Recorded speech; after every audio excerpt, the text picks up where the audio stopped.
Hi, my self Devesh Mishra और आज मैं लेकर आया हूं आप सभी बच्चों के लिए एसएससी जीडी 2026 के जो पीवाईक्यूज में आए थे most important question answer.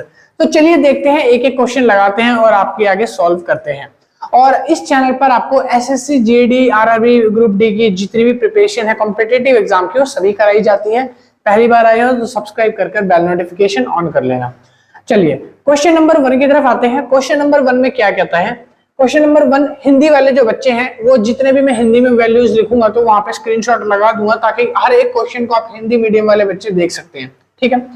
Question number 1 कहता है इफ x की वैल्यू 3 प्लस में √8 बटे में 3 माइनस √8, y का मान 3 माइनस में √8 अपॉन में 3 प्लस में √8 है, तो what is the value of x square plus y square. आपको मान निकालना है x square plus y square का मान। ध्यान से देखना, x की वैल्यू दे रखी है 3 प्लस √8 3 माइनस √8, इसको उल्टा करके लिख दिया यहाँ पर y की वैल्यू में 3 माइनस √8 और 3 प्लस में √8, यानी इसको उल्टा कर दिया। तो मैं ये भी तो कह सकता हूं कि y x का उल्टा है, तो y x का उल्टा है तो यानी कि y क्या हो जाएगा 1/x हो जाएगा। ठीक है, ये x दे रखा है, ये 1/x हो जाएगा। तो ऐसे भी तो लिख सकता हूँ x जमा में 1/x, और अगर मैं इसके ऊपर स्क्वायर लगा दूं, मैं इसके ऊपर यहाँ पे स्क्वायर लगा दूं, ठीक है, तो ये क्या हो जाएगा? तो आप बोलोगे कि भैया इसका मान होता है k स्क्वायर माइनस 2। आप बोलोगे इसका स्क्वायर क्या हो जाएगा, इसका मान क्या हो जाएगा?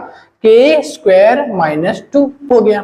अब देखो यहाँ पर k स्क्वायर मतलब होता है कि किसी भी डिजिट का परफेक्ट स्क्वायर होना चाहिए और उसमें से मैं 2 घटा दूं तो मेरा मान क्या आएगा, इनमें से देख लो आप। ठीक है, यानी कि किसी भी एक परफेक्ट स्क्वायर में से जब मैं 2 को माइनस कर दूं तब मेरा आंसर आएगा। ठीक है, तो किसी भी स्क्वायर में से 2 माइनस करने से पहले वो 2 जोड़ रखा होगा, यानी यहां पर देखो क्या किसी में अगर मैं 2 जोड़ दूं तो क्या वो कोई परफेक्ट स्क्वायर बनता है? इसको अगर मैं 2 जोड़ता हूं तो 217 कोई परफेक्ट स्क्वायर नहीं होता, 1056 कोई परफेक्ट स्क्वायर नहीं होगा। इसमें जोड़ूंगा मैं 1156, तो ये बन जाएगा आपका परफेक्ट स्क्वायर किसका, 34 का परफेक्ट स्क्वायर आ जाएगा। और ये जो है आपका कोई परफेक्ट स्क्वायर नहीं होता, तो यानी आपको आंसर पता चल गया। ऑप्शन नंबर जो है बी इसका करेक्ट आंसर हो जाएगा। अब ये आपका इसमें 2 जोड़ोगे तो ये परफेक्ट स्क्वायर हो जाएगा, और यहाँ पर आपको वैल्यू पुट करनी है ना, तो वैल्यू में आप कैसे पुट करोगे, k स्क्वायर माइनस 2, तो यहाँ पर k स्क्वायर की जगह लिख लोगे 1156 घटा में 2, तो ये आ गया 1154। ये आपका आंसर हो जाएगा। बस खत्म क्वेश्चन। क्वेश्चन नंबर 2 की तरफ पढ़ते हैं। क्वेश्चन नंबर 2 के लिए मैं हिंदी मीडियम वाले बच्चों के लिए साइड में एक फिगर लगा दूंगा, आप स्क्रीनशॉट देख लेना, हिंदी में क्वेश्चन आप पढ़ पाओगे। कहता है एक इस फिगर के अंदर ए बी पैरेलल है सी डी के। देखो ए बी सी डी के पैरेलल है, व्हाट इज द वैल्यू, आपको मान निकालना है इन डिग्रीज में। किसका मान निकालना होगा भैया, एक्स का मान निकालना है आपको। ठीक है, यहाँ पर जो एक्स है आपको उनकी वैल्यूज निकालनी है, सिंपल सा काम करना है। ए बी बराबर है सी डी के। अब देखो ये है 10, तो ये कितना होगा, आप बोलोगे ये होगा 8, 10 और 8 80, यानी 180 का जोड़ बनेगा। तो यहाँ पर ये जो एंगल होगा ये 8 बनेगा। और देखो मैं एक बीच में पैरेलल लाइन अगर ड्रॉ कर दूं, यहाँ एक पैरेलल लाइन मैंने ड्रॉ कर दी, ये है पैरेलल लाइन, इस लाइन के पैरेलल है ये भी। ठीक है, अब ये बताओ अगर ये 3x है तो ये वाला एंगल कितना होगा, आप बोलोगे भैया 3x हो जाएगा। कैसे, अल्टरनेट इंटीरियर एंगल, ये देखो बीच में ट्रांसवर्सल जा रही है, ये है ट्रांसवर्सल, ये एंगल और ये एंगल कैसे एंगल होते हैं, अल्टरनेट इंटीरियर एंगल। तो ये 3x, तो ये कितना हो गया, 3x हो गया। अगर ये 3x है तो ये बचा हुआ आप बोलोगे ये कितना हो गया, 5x हो गया।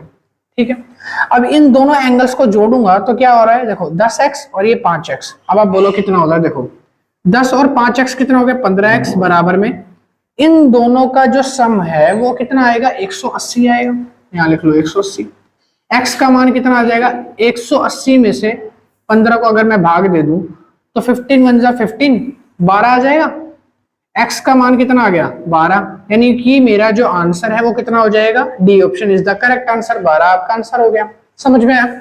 चलिए तीसरा क्वेश्चन कहता है, थर्ड क्वेश्चन पे आते हैं। The area of a rhombus is 112 square centimetre, one of the diagonal is 14 centimetre.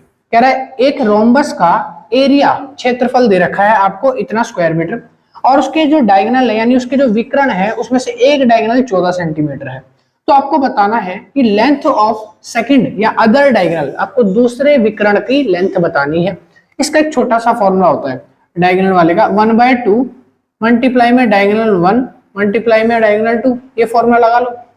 और बराबर में आपको रखना है इसका क्या, एरिया। एरिया कितना है 112, तो यहाँ रख लो 112 बराबर में एक डायगोनल का एरिया तो मुझे दे रखा है 14 सेंटीमीटर, तो एक डायगोनल की लिख लो 14 सेंटीमीटर और दूसरा डायगोनल मेरे को नहीं पता, यानी एक मान लो नहीं पता, बराबर मल्टीप्लाई में 1/2। अब देखो 14 से कट जाएगा 112 कितने पे, 8 पे, 2 उधर जाके गुणा हो जाएगा तो 8 दूनी हो जाएगा 16, यानी 16 सेंटीमीटर आपका दूसरा डायगोनल होगा। ऑप्शन नंबर डी इसका करेक्ट आंसर हो जाएगा। समझ में आया। क्वेश्चन नंबर 4 की तरफ बढ़ते हैं। अब आ गए हैं बेहतरीन सवाल, ठीक है। क्वेश्चन नंबर 4 कहता है area of a rhombus is 840 square centimetre. एक रोम्बस का क्षेत्रफल 840 स्क्वायर सेंटीमीटर दे रखा है। साइड ऑफ द रोम्बस दे रखी है 37। कहता है what is the sum of in centimetre of the diagonals. ठीक है, आपको निकालना है, कह रहा है कि आपको दोनों डायगोनल्स का सम निकालना है। एक रोम्बस के अंदर आपको सिर्फ एक डायगोनल दे रखा है, यहाँ पे सॉरी साइड दे रखी है आपको, और आपको दे रखा है यहाँ पर एरिया यानी क्षेत्रफल। तो सबसे पहले क्या करेंगे, एक रोम्बस को ड्रॉ कर लेंगे, एक रोम्बस बना लेते हैं ताकि आपको आसानी से कंसेप्ट समझ आ जाए। देखो ध्यान से, ये बन गया आपका रोम्बस। इसके अंदर बनाएंगे 2 डायगोनल, एक डायगोनल ये बन गया, एक डायगोनल ये बन गया, ठीक है। अब ये जो डायगोनल है ये कितने डिग्री का है, आप कहोगे कि ये 90 डिग्री का है। कितने डिग्री का, 90 डिग्री का। देखो अब इसका नाम रख लेते हैं ए बी सी और डी, ठीक है।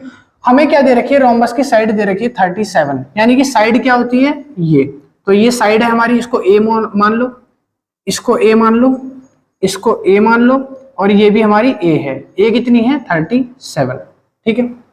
आगे क्या लिखा है, आपको दे रखा है इसका एरिया। एरिया कितना है 840 स्क्वायर सेंटीमीटर। इसका हमें बाद में जरूरत पड़ेगी तब हम बाद में यूज कर लेंगे। ध्यान से देखो, क्या आपको पता है इसका ये जो एक डायगोनल होता है इसको बोला जाता है डी। क्या बोलते हैं, डी। तो मैं इसको लिख लेता हूं D1 करके, D1 करके, D1। अब देखो ये जो BD है, ये BD 2 हिस्सों में बटा हुआ है। इसका नाम है O, इसको 2 हिस्सों में बांटा है, एक OD और एक OB, 2 हिस्सों में बटा है। यानी D1/2, ये वाला हिस्सा क्या हो जाएगा D1 का, इसे D1 का आधा, D1 का हाफ हो जाएगा डायगोनल का। ऐसे ही ये वाला हिस्सा भी क्या हो जाएगा, D1 का हाफ हो जाएगा, D1/2 हो जाएगा, ठीक है। अब ये वाला देखो, ये दूसरा डायगोनल है AC, AC को भी 2 हिस्सों में बांटा है, AO और OC, तो ये हमारा D2 हो जाएगा। ये क्या हो जाएगा, D2 हो जाएगा, और D2/2, यानी ये D2 था और इसका आधा कर दिया तो D2 का आधा OC, यानी D2/2। ऐसे ही इसको भी लिख लो, क्या लिख लोगे, D2/2, ठीक है। डायगोनल का हाफ हाफ कर दिया। अब सुनो, यहां पर आपको एक राइट एंगल ट्रायंगल दिख रहा होगा, कौन सा, DOC। ध्यान से देखो, DOC, क्या जो ये राइट एंगल ट्रायंगल है। राइट एंगल ट्रायंगल में 90 डिग्री के सामने वाला ये क्या होता है, हाइपोटेन्यूज। आपको पता है ये हाइपोटेन्यूज है, ये बेस हो जाएगा, ये आपका परपेंडिकुलर हो जाएगा। हाइपोटेन्यूज की साइड दे रखी है 37, हाइपोटेन्यूज कितना है 37 है। अगर ये आपका 37 है तो आपको पता है एक ट्रिग्नोमेट्रिक फॉर्मूला होता है, सॉरी पाइथागोरस थ्योरम होती है, h² + p², h² = p² + में b²। तो बस वही फॉर्मूला इसमें लगा दो आपको। ये बेस है, ये परपेंडिकुलर है, इन दोनों का स्क्वायर प्लस में हाइपोटेन्यूज का स्क्वायर।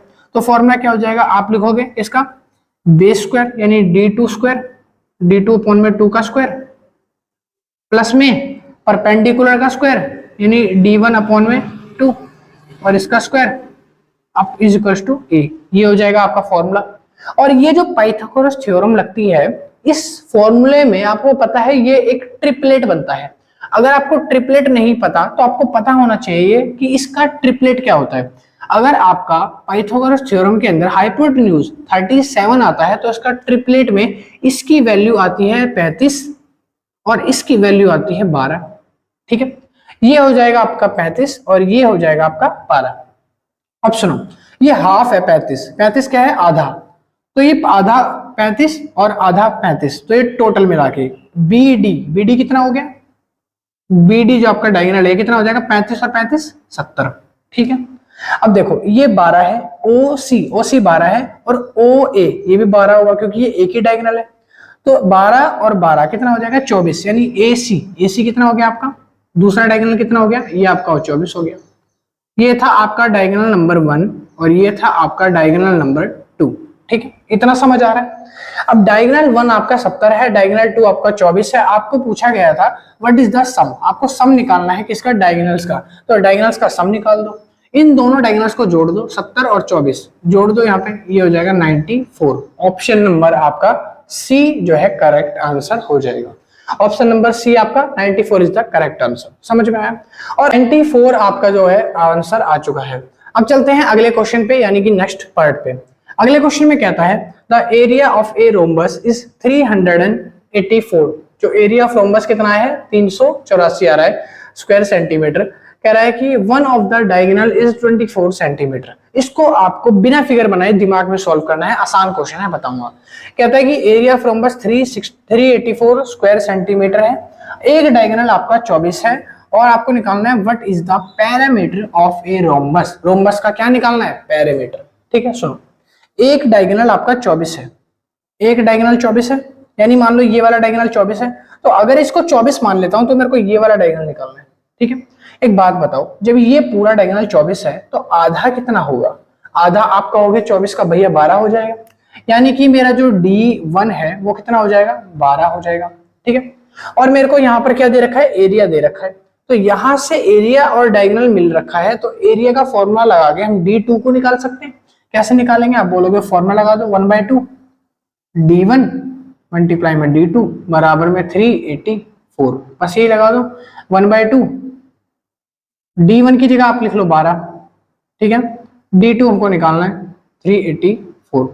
12 एकम 12, 12 से कट जाएगा, 12 एकम 12, 12 12, 12 2 24, 12 3 36, 12 3 36, दो बच्चे का इधर चला जाएगा, तो 12 दूनी 24 होता है, यानी 32 आ गया। अब देखो ये जो 2 है यहाँ पर क्या हो जाएगा, जाके मल्टीप्लाई हो जाएगा। जब ये इधर जाके मल्टीप्लाई होगा तो 32 दूनी कितना हो जाएगा 64 हो जाएगा। ठीक है, ऐसे तो होगा। सॉरी, एक छोटी सी गलती है, बताता हूँ क्या। देखो इस जगह पर ना आपको 24 रखना है, क्योंकि पूरा डायगोनल क्या है 24 है, तो यहाँ पर आपको D1 की जगह 24 रखना है। 24 से अगर मैं काटूंगा इसको तो ये कितने पे कटेगा, ये कटेगा आपका 16 पे, 16 पे कट जाएगा।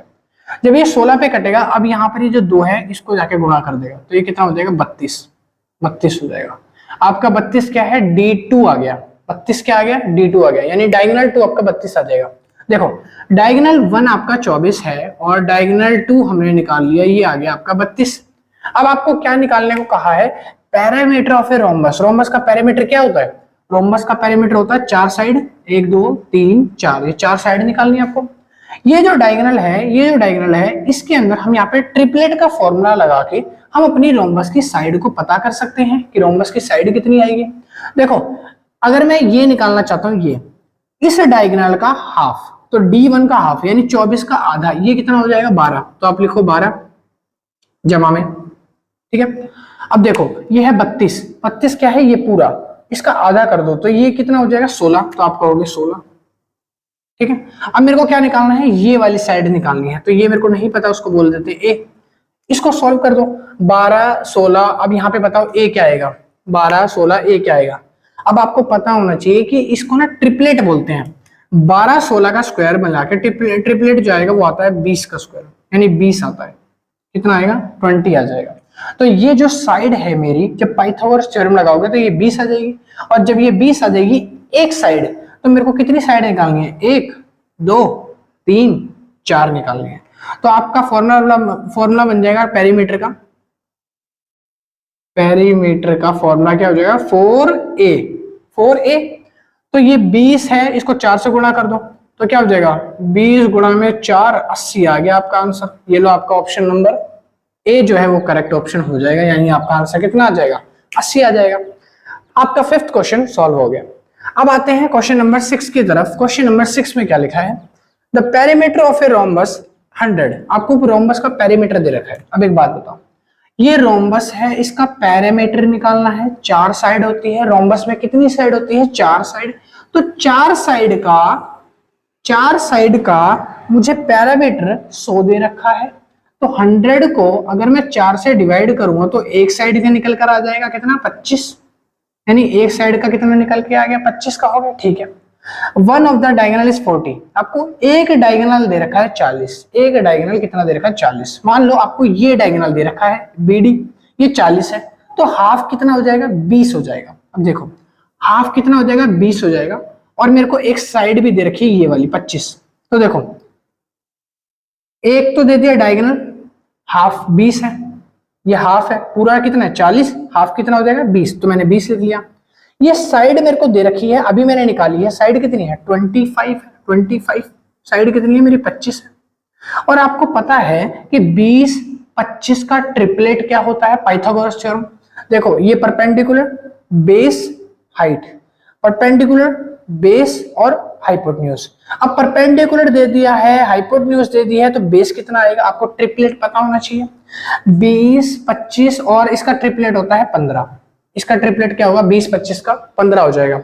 20 25 का ट्रिपलेट कितना होगा 15 हो जाएगा। क्योंकि देखो ना, अगर मैं इसको देखता हूं 4 से भाग करके तो ये 4 5 पे जाता है, अगर मैं इसको देखता हूं 5 से तो ये 5 पे जाता है, इसको देखेंगे 3 से तो ये भी 5 पे जाएगा, यानी अगर मैं इसका ट्रिपलेट करूं तो ये 15 आएगा। बाकी अगर आप कैलकुलेट करना ही चाहते हो तो आप निकाल के भी देख सकते हो। इसका स्क्वायर इज इक्वल टू इसका स्क्वायर, लगा लो फॉर्मूला। फॉर्मूला क्या होता है h square p square b का स्क्वायर। ये आपको 40 का आधा दे रखा था, यानी कितना दे रखा था 20 का स्क्वायर, प्लस में ये बेस आपको निकालना है, बेस का स्क्वायर बराबर में ये आपको कितना दे रखा है 25 का स्क्वायर। अब आप बोलोगे 25 का स्क्वायर होता है 625, 20 का स्क्वायर होता है 400, जमा में b का स्क्वायर। 400 को उधर ले जाके घटा दो, अगर 400 उधर जाके घट जाएगा 625 में से तो कितना बचेगा, आप बोलोगे 225, और 225 के ऊपर अंडर रूट लगा दो तो कितना आएगा 15। b की वैल्यू कितनी आएगी, b की वैल्यू कितनी आएगी 15। देखो मैंने यही तो बताया था 15 आ गया। अब b की वैल्यू आपकी 15 आ चुकी है, आपको क्या निकालना है, what is the ratio of two diagonals, दो डायगोनल का रेशियो निकालना था। b आ गया 15, यानी आपको ये बेस दे दिया 15, ये वाली साइड, आधा डायगोनल 15 है, तो पूरा डायगोनल कितना हो जाएगा, दोबारा सुनो, ये 20 है, पूरा डायगोनल 40 है, ये 15 है, और पूरा डायगोनल डबल हो जाएगा, यानी पूरा डायगोनल कितना हो जाएगा 30 हो जाएगा। तो 40 अपॉन में 30 का रेशियो निकालना है आपको, 40 अपॉन में 30 का रेशियो निकाल दो, 4:3 आ रहा है। आंसर क्या हो जाएगा 4:3, option number C is the correct answer. ये आपका ऑप्शन हो जाएगा, 4:3 आ रहा है। क्वेश्चन खत्म, ये सारे क्वेश्चन खत्म हो गए। ठीक है, आई होप आपको इस वीडियो में इसमें कुछ सीखने को मिला होगा, कुछ नई चीज आपने सीखी होगी, डायगोनल्स वगैरह के बारे में आपने सीखा होगा। अगर आपको पैरामीटर निकालना है तो आपको D1 D2 पता होना चाहिए, ट्रिपलेट पता होना चाहिए, कुछ बेसिक चीजें जो आपको ध्यान रखनी है। और जैसे जैसे मैथ्स के कॉन्सेप्ट्स में आगे बढ़ेंगे मैं आपको चीजें सिखाऊंगा ताकि आप लोगों को दिमाग में बैठ जाए और आप अच्छे से अपने एग्जाम्स में कर पाओ। और मिलता हूँ नेक्स्ट वीडियो में। वीडियो पसंद आए तो लाइक करना, शेयर करना एंड सब्सक्राइब करना। कल के लेक्चर के अंदर और भी इंटरेस्टिंग कंसेप्ट्स लेके आने वाला हूँ। मिलते हैं नेक्स्ट वीडियो में। Thank you so much.